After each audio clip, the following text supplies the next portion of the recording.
முக்கியமான ஒரு கல்யாணம் அப்பா வீட்டு சைடு. நானும் அருணும் ஈவினிங்காக கிளம்புனோம் ரிசப்ஷனுக்கு. அங்கே போயிட்டு ரொம்ப நாள் கழித்து எல்லோரும் சொந்தக்காரங்களாம் என்னை பார்த்தோன்னே நல்லா இருக்கியா இல்லையோன்னு கேட்டாங்களோ இல்லையோ, குண்டாயிட்டேன் கருப்பாயிட்டேன் நாங்கள் அட பாவிக்கலான்னு எனக்கு ஹார்ட்டு வெளியே வந்து வெட்டிச்ச சத்தம் ஊருக்கே கேட்டிருக்குன்னு நினைக்கிறேன்.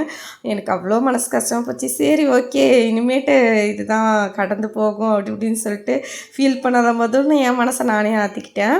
பொண்ணு மாப்பிள்ளையே வந்துட்டாங்க. இப்போலாம் பொண்ணு மாப்பிள்ளை வராங்கன்னா இது இந்த டான்ஸ் வந்து செம்ம ட்ரெண்ட் ஆகிடுச்சு. அவங்க என்ட்ரி அப்போ முன்னெல்லாம் மணமகளே மருமகளேன்னு போடுவாங்க.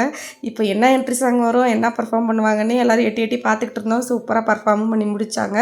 நம்ம நேராக வந்த இடத்துக்கு போகலான்னு சொல்லிட்டு மேலே வந்தாச்சு. நிறையா வித்தியாசமாக வச்சாங்க. இது வந்து வெஜ் லாலிபப்புன்னு சொல்லிட்டு வச்சாங்க.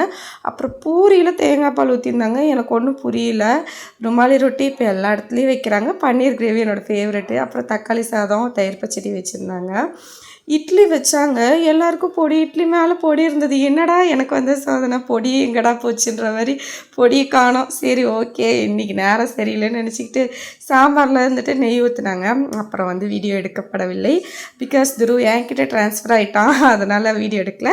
அதுக்கப்புறம் ஒரு இனிப்பு தோசையும் ஆனியன் ஊத்தப்பவும் வச்சாங்க.